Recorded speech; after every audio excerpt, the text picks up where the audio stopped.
तो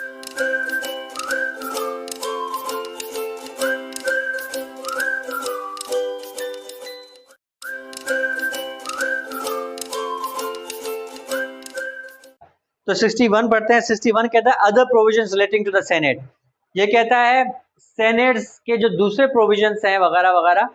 वो क्या होंगे। फॉर एग्जांपल जैसे आपने पहले स्पीकर का नेशनल असेंबली के पढ़ा कि भाई स्पीकर कैसे चुनेंगे वगैरह वगैरह, उनका टाइम क्या होगा, उनको कैसे मुंतखब करेंगे और कैसे वो रिटायर होंगे वगैरह वगैरह, या कैसे वैकेंट होगा तो फिर दोबारा से उनकी कैसे अपॉइंटमेंट होगी, तो वो सब कुछ हमने पहले पढ़ा। तो अभी वो सेम चीजें सेनेट के लिए यहाँ पढ़ते हैं। ये कहता है प्रोविजन ऑफ,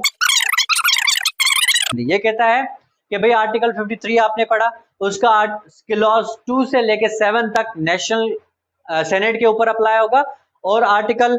54 जो है उसका क्लॉज 2 और 3 वो भी सेनेट के ऊपर अप्लाई होगा, और आर्टिकल 55 पूरा का पूरा सेनेट के ऊपर अप्लाई होगा। ठीक है, आगे ये कहता है देयर एप्लीकेशन, ये कहता है कि जब भी आर्टिकल आप सेनेट को नजर में रख के, सेनेट को दिमाग में रख के जब भी आप आर्टिकल 53, 54 या 55 पढ़ेंगे तो वहां पे जहां जहां वर्ड नेशनल असेंबली आएगा आप उसको सब्स्टिट्यूट करेंगे सेनेट से। आप वहां पे नेशनल असेंबली ना पढ़ेंगे, आप वहां पे सिर्फ सेनेट पढ़ के और आगे चलेंगे ताकि आपको अच्छे से समझ आए। तो डेप्यूटी स्पीकर को हटा के आप चेयरमैन डेप्यूटी चेयरमैन रख देंगे। जो गैप वहां दिया गया था वो गैप ये था कि भाई जो 2 मीटिंग्स थी, मतलब कि नेशनल असेंबली की जो 2 मीटिंग्स के दरमियान जो गैप होना चाहिए, वो गैप हमने पहले पढ़ा था कि 130 डेज का था। लेकिन ये आर्टिकल 61 कहता है कि वो गैप को भी अगर आप जब दोबारा पढ़ेंगे उसको सेनेट को नजर में रखे तो गैप को भी थोड़ा कम कर देंगे, वो 110 डेज कर देंगे। ठीक है, कि सेनेट की जो मीटिंग्स है उनके दरमियान किसी 2 मीटिंग्स के दरमियान जो गैप होगा 110 से ज्यादा नहीं होगा, 110 डेज से ज्यादा नहीं होगा। अब हम आर्टिकल पढ़ते हैं 62, qualification for member of Majlis Shura. Parliament का मेंबर बनने के लिए, यानी पार्लियामेंट क्या होता है, सेनेट नेशनल असेंबली। सेनेट और नेशनल असेंबली का मेंबर बनने के लिए आपकी क्या क्वालिफिकेशंस होनी चाहिए, कितना पढ़े लिखे होने चाहिए, आप में क्या क्या वो खूबियां होनी चाहिए, वो सारी चीजें यहाँ लिखी गई हैं। तो इसको पढ़ते हैं, स्टार्ट करते हैं। सब आर्टिकल 1 इसका कहता है a person is a citizen of Pakistan. ये कहता है कि कोई भी शख्स पार्लियामेंट के मेंबर नहीं चुना जाएगा जब तक कि वो पाकिस्तान का सिटीजन ना हो, यानी उसके पास वैलिड CNIC होना चाहिए, वो पाकिस्तान का सिटीजन होना चाहिए। ठीक है, तभी जाके वो इलेक्शन लड़ सकता है। ये तो एक क्वालिफिकेशन थी। दूसरी क्वालिफिकेशन है पार्लियामेंट का मेंबर बनना है तो आपकी एज लिमिट जो है वो 25 साल है। In the case of national assembly but not for the senate, वो हम आगे पढ़ेंगे। ठीक है, नेशनल असेंबली का मेंबर बनने के लिए जो आपकी जो एज लिमिट है वो 25 साल है।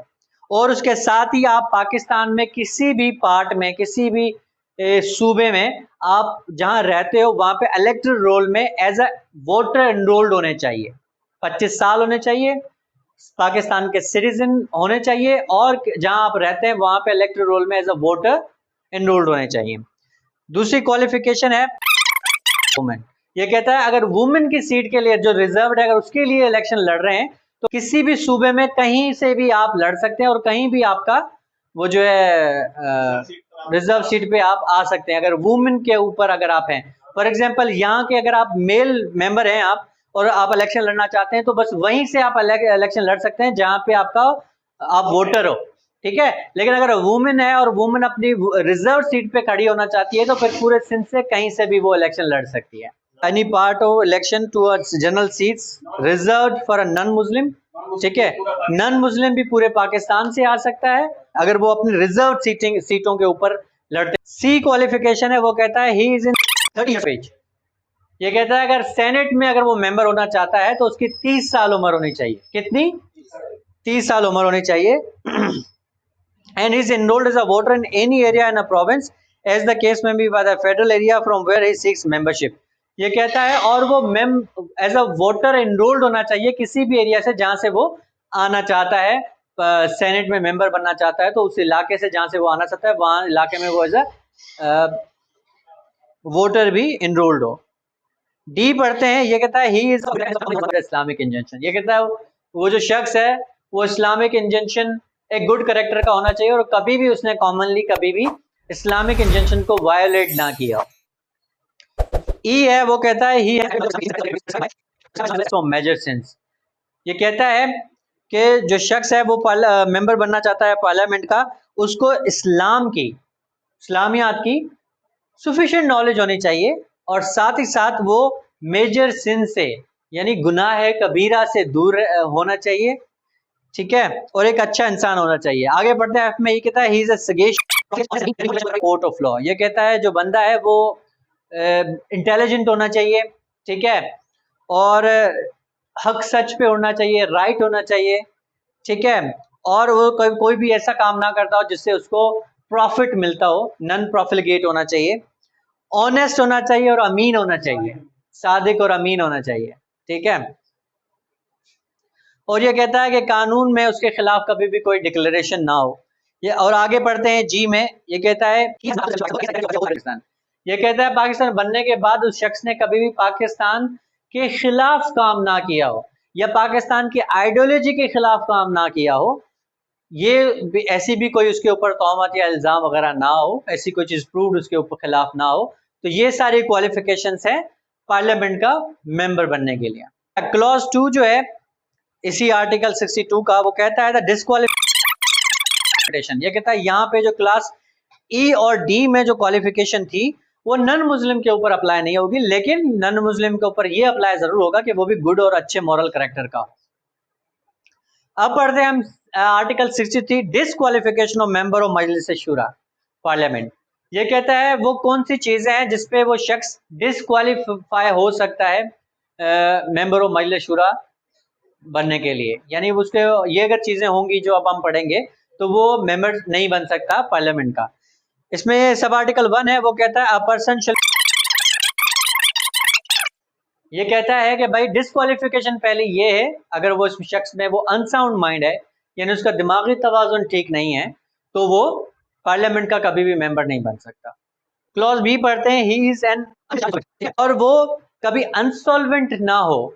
अनसॉल्वेंट किसको कहते हैं? जिसका दिवालिया निकल चुका हो उसको कहते हैं हम अनसॉल्वेंट, ठीक है। और वो उसको एक शख्स कभी किसी का दिवालिया ना निकला हो, अगर वो उसका दिवालिया निकला हुआ है, किसी कॉम्पिटेंट कोर्ट ने डिक्लेयर किया है कि भाई ये इंसॉल्वेंट है,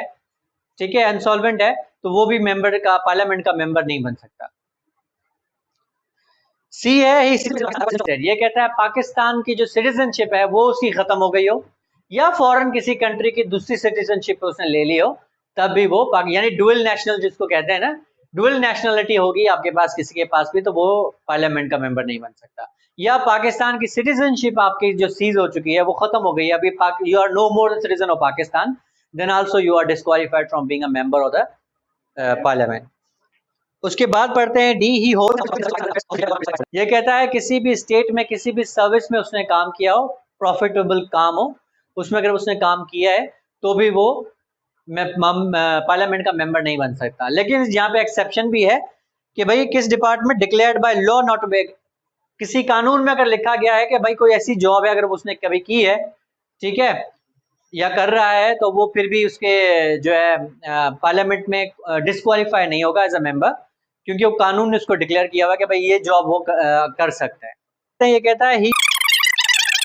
इंटरेस्ट, ये कहता है किसी गवर्नमेंट जॉब में हो या किसी ऐसी कंपनी में हो जिस कंपनी का जो सबसे ज्यादा कंट्रोलिंग शेयर है वो गवर्नमेंट के पास हो, गवर्नमेंट उसको उस कंपनी को मतलब कंट्रोल वगैरह करती हो, तब भी वो ऐसी कोई जॉब अगर करता है तो फिर वो पार्लियामेंट का मेंबर बनने से डिस्क्वालीफाई हो जाता है। उसके बाद एफ है, ये कहता है अगर उसको सिटीजनशिप मिली है, पाकिस्तान की सिटीजनशिप मिली है under section 14B of the Pakistan citizenship act, तब भी अगर इस सेक्शन के तहत उसको टेम्परेरी होगी या उसको देखेंगे कि ये सेक्शन क्या कहता है, अगर इस सूरत हाल में उसको section 14B Pakistan citizenship act के तहत अगर उसको सिटीजन मिली है तब भी वो डिस्क्वालीफाइड है, वो पाकिस्तान का मेंबरशिप पार्लियामेंट के मेंबर को नहीं बन सकता। जी ये कहता है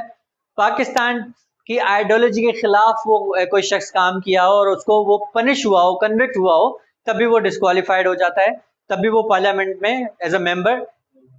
नहीं इलेक्ट हो सकता। एच है, ये पढ़ता है ये कहता है कि कोई भी शख्स जिसको सजा आई हो किसी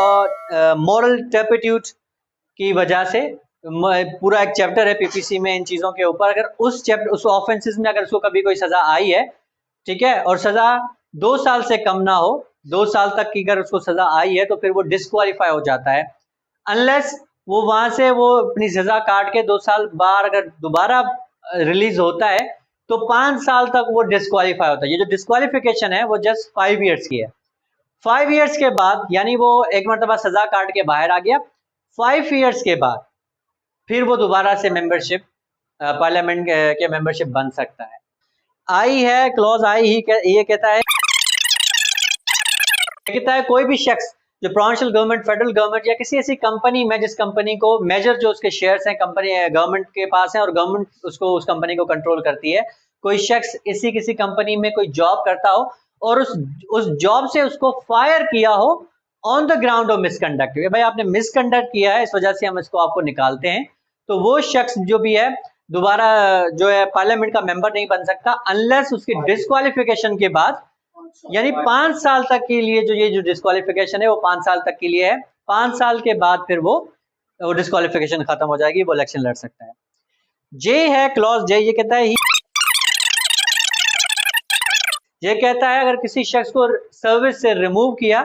सेम कंडीशंस हैं जैसे पहले हम पढ़ के आए, प्रोविंशियल गवर्नमेंट, फेडरल गवर्नमेंट, किसी कंपनी में जिसको कंट्रोल कोई गवर्नमेंट करती हो,